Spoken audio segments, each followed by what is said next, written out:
What if the real reason you're stuck isn't because you're lazy, but because you've never actually met the version of you that refuses to quit? Not the motivated version, not the inspired version. Those come and go. I'm talking about something deeper, something quieter, something dangerous. Because there's a version of you that doesn't need motivation, that doesn't negotiate with comfort, that doesn't ask, "Do I feel like it today?" It just moves, no matter what. Now here's the question. If that version exists, why aren't you living as them right now? Think about it. You have goals, you have plans, you know what you should be doing, and yet you don't. Not consistently, not fully, not in a way that actually changes your life. So what's missing? Discipline? Maybe. But that's not the real answer. Because you've had disciplined days, moments where you were locked in, focused, unstoppable, and then you lost it. Just like that. So it's not that you can't be that person, it's that you don't know how to stay that person. And that's where everything begins. Because what you're chasing isn't motivation, it's identity. Now here's where it gets uncomfortable, because the truth is, you've been living as a version of yourself that negotiates too much. I'll start tomorrow. I'll do it later. I just need to feel ready. And every time you say that, you reinforce it. You train your mind to choose comfort over growth, over and over again, until it becomes automatic. Now pause for a second. How many times have you made a promise to yourself and quietly broken it? No one saw, no one judged you, but you knew. And each time, something small chipped away. Not your ability, your trust in yourself. Be honest. Does that feel familiar? Because this is where most people get it wrong. They think success is about doing more, pushing harder, grinding longer. But that's surface level. The real game is internal. It's about becoming someone who doesn't break their own word. And that's rare, extremely rare. Now here's where things shift, because there's a moment, a very specific moment, where everything changes. It's not loud, it's not dramatic, it's quiet, almost invisible. It's the moment you feel resistance and do it anyway. That's it. That's the switch. That's what people call beast mode. Not hype, not aggression, just non-negotiation. Now here's the part nobody tells you. Beast mode isn't something you turn on. It's something you stop turning off. Because it's already there, buried under habits, excuses, comfort, distraction. And every time you choose the easy option, you push it deeper. But every time you choose the hard thing, even once, you bring it closer. Now think about this. If you did one hard thing today, just one, what would change? Not everything, but something. And that something is where momentum begins. Now here's a question most people avoid. Why do we wait until we feel ready to become who we already know we should be? Why do we delay what we know matters? Don't answer too quickly, because the answer reveals everything. And this next part, this is where it gets real. Because once you see this, you can't unsee it. You realize you've been negotiating with your potential every day. Small deals. I'll skip today. I'll start next week. I deserve a break. And those deals, they cost you more than you think. Not in results, in identity. Because every time you choose comfort, you become someone who chooses comfort. And every time you choose discipline, you become someone who doesn't need motivation. Now here's where the shift begins. You stop asking, "What do I feel like doing?" And you start asking, "What does the strongest version of me do right now?" And then you do that. No debate, no delay. And yeah, at first it feels forced, unnatural, uncomfortable. Good. That's how you know it's working, because growth never feels like comfort. Now let me ask you something. Which version of you is stronger right now? The one who hesitates or the one who executes? Don't overthink it. You already know. And this next part, this is where everything starts to change, because once you stop negotiating, you start transforming. Because once you stop negotiating, something strange happens. Life doesn't suddenly get easier. You just stop making it harder. Think about that. The work was always there. The effort was always required. But the internal resistance? That's what was draining you. That constant back and forth in your head. Should I do it now? Maybe later. I don't feel like it. That conversation is exhausting. More exhausting than the actual work. And this is where most people lose. Not because they're weak, but because they're tired of deciding. Now here's the shift. What if you removed the decision? What if certain things in your life were no longer optional? You don't debate brushing your teeth. You don't debate checking your phone. You just do it, automatically. So why is your growth still negotiable? Now wait, this is where it gets deeper. Because the moment something becomes non-negotiable, your identity starts to change. You stop being someone who tries and start becoming someone who does. No drama, no hype, just consistency. Now here's a thought. What if the gap between where you are and where you want to be isn't skill, but standards? Because people don't rise to their goals, they fall to their standards. And your current standard? It's exactly what your life reflects. That might sting a little. Good. It's supposed to. Because this is where honesty begins. Now pause for a second. What have you been tolerating that your stronger self wouldn't accept? Missed workouts? Wasted time? Excuses? Half effort? Think about it. Because tolerance is silent self-sabotage. You don't fail dramatically, you drift slowly. And before you know it, months pass, nothing changes, and you tell yourself, "I'll get serious soon." But soon never comes, unless you change something. And this next part, this is where it gets real. Because change doesn't start with action. It starts with a decision, a clear one, a hard one, the kind that makes you uncomfortable, the kind that removes your escape routes. Not, "I'll try," not, "I'll see how it goes," but, "This is who I am now." And then you back it up, every single day.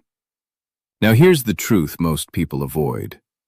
Discipline isn't about intensity, it's about identity. Because if you see yourself as someone who shows up, you don't need motivation. You don't need perfect conditions. You don't need to feel ready. You just act. Now let me ask you something. When things get hard, do you slow down or do you step up? Be honest. Because that answer is your current identity. Not your potential, your reality. And here's the good news. Identity isn't fixed. It's built. Through repetition, through choices, through what you do when no one is watching. Now here's a moment. You're tired, unmotivated. Your mind is looking for an excuse. Old version says, "Take it easy today." New version doesn't even respond. It just moves. And that silence, that lack of negotiation, that's power. Now here's something most people won't admit. They're addicted to comfort. Not because they're weak, but because it's familiar, predictable, safe. But growth? Growth is uncomfortable, uncertain, sometimes even lonely. And that's why so few people reach it. Because they stop the moment it stops feeling good. But this next part, this is where it shifts again. Because once you understand this, you stop chasing comfort entirely. You start chasing progress, even when it's messy, even when it's slow, even when it doesn't feel rewarding. And over time, that builds something dangerous. Confidence. Not loud confidence, not fake confidence, real confidence. The kind that comes from keeping your word. Now let me ask you something. What would happen if you trusted yourself completely? If you knew, without a doubt, that you would follow through? How different would your life look? Don't answer quickly, because the answer is exactly what you're capable of. And this next part, this is where everything deepens. Because even if you build discipline, even if you raise your standards, there's one thing that can still pull you back to your old self. And almost no one sees it coming. That one thing is your environment. Not just where you live, but what you allow around you, what you consume, what you tolerate, who you listen to. Because here's the uncomfortable truth. You don't rise alone, but you also don't fall alone. You're influenced, constantly, quietly, every day. Now think about this. If you're trying to become disciplined, but your environment rewards comfort, who wins? If you're trying to stay focused, but everything around you is distraction, what happens? You already know. And that's why so many people feel stuck. They're trying to change internally while staying the same externally. That doesn't work. Not long term. Now here's where it gets real. Because your environment isn't just physical. It's digital. It's what you scroll, what you watch, what you listen to before bed, what you feed your mind when you're not paying attention. And that input, it becomes your thoughts, your standards, your identity. Now pause for a second. What does your daily input look like? Be honest. Is it helping you grow or helping you stay the same? Because most people don't realize this. They're training their mind without even noticing. Every video, every post, every conversation, it's all shaping something. And if you're not intentional, you're being programmed by default. Now here's a question. Why do we expect discipline when we surround ourselves with distraction? Why do we expect focus when we constantly interrupt ourselves? Don't answer too fast, because the answer reveals the gap. Now this is where things begin to shift, because once you become aware of your environment, you start making changes. Small ones, but powerful. You remove what weakens you. You reduce what distracts you. You add what strengthens you. Not perfectly, but intentionally. Now imagine this. You wake up, and instead of reaching for your phone, you pause. Just for a moment. You decide what you want to think, what you want to focus on, before the world tells you otherwise. That one shift, it changes your entire day. Now here's where it gets deeper, because protecting your environment is protecting your identity. It's saying, this version of me matters. And that means you can't expose yourself to everything anymore. Not every conversation deserves your energy. Not every opinion deserves your attention. Not every distraction deserves your time. And yeah, this part can feel uncomfortable. You might outgrow certain habits, certain people, certain routines, and that's okay. Growth always requires separation. Now let me ask you something. What are you still holding on to that's holding you back? Think about it, because sometimes it's not about adding more discipline, it's about removing more noise. Now here's the shift. Instead of relying on willpower, you design your environment. So the right choice becomes easier, automatic, natural. Because willpower fades, but systems, they stay. Now here's something most people don't talk about. Beast mode isn't about intensity all the time. It's about alignment. Your habits, your environment, your identity, all moving in the same direction. And when that happens, you don't feel forced. You feel locked in.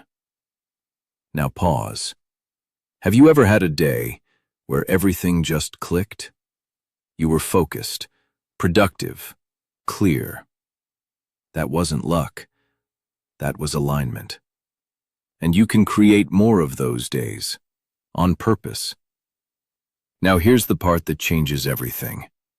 Because once your environment supports you, once your identity strengthens, once your actions become consistent, you stop relying on motivation completely. You don't need it anymore. You've built something stronger, something stable, something real. But this next part, this is where it all comes together. Because there's one final shift that turns discipline into something permanent, something that doesn't fade, something that becomes who you are. And once you see it, you can't go back. That final shift is ownership. Not partial, not when it's convenient. Complete ownership. Because here's the truth most people avoid. As long as you blame something outside of you, you stay stuck inside it. Time, circumstances, other people, your past, your mood, your energy, all of it. It feels valid, sometimes it is valid, but it doesn't move you forward. And deep down, you know that. Now here's where it gets real, because the moment you take full ownership, everything changes. Not because life gets easier, but because excuses disappear. And without excuses, there's only action. Now pause for a second. If everything in your life right now was your responsibility, what would you change first? Don't answer fast, because that answer is where your power is hiding. Now here's something most people won't say out loud. Taking ownership is uncomfortable because it removes the safety net. You can't say, "It's not my fault" anymore. You can't wait for the perfect moment. You can't delay. It's on you, all of it. And that pressure, it can feel heavy at first. But then something unexpected happens. It becomes freedom. Because if it's your responsibility, it's also within your control. And control, that's power. Now this is where everything connects. Discipline, environment, identity. They all mean nothing without ownership. Because you can have the right habits, but still make excuses. You can build momentum and still fall back. Unless you decide, there's no way back. Now here's a moment. You mess up. You skip something important. Old version says, "I'll restart tomorrow." New version doesn't restart because it never stopped. It adjusts immediately. No drama, no guilt, just correction. And that's the difference. Not perfection, consistency. Now let me ask you something. How many times have you restarted instead of continuing? Think about it. Because every restart resets your identity. But continuation, that builds it. Now here's the shift. You stop thinking in days. You stop thinking in weeks. You start thinking in identity. This is who I am now. Not when it's easy, not when it feels good, always. And that removes the option to quit completely. Now here's something powerful. Once you reach this point, you don't need beast mode anymore, because it's not a mode. It's you. It's how you think, how you act, how you respond. No switch, no trigger, just identity. And that's when everything stabilizes. You're not chasing motivation. You're not waiting for energy. You're not hoping for better days. You create them through standards, through action, through ownership. Now pause. If you lived like this for the next year, where would you be? Stronger, clearer, more in control? You already know the answer. And that answer isn't far away. It's built daily, quietly, through choices no one sees. Now here's the final truth. You don't need more time. You don't need more information. You don't need to feel ready. You just need to decide that you're done being the version of yourself that keeps holding you back, and then prove it. Not once, not twice, but consistently. Now let me leave you with this. Every day, you're either reinforcing your old identity or building a new one. There's no neutral, only direction.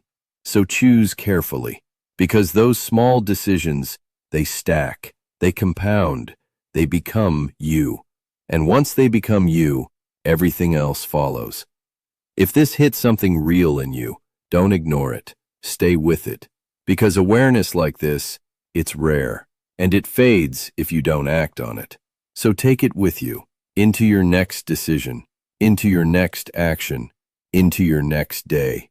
And if you want more of this, more clarity, more control, more direction, stay close to it. Subscribe, and keep building a version of you that doesn't need motivation to win.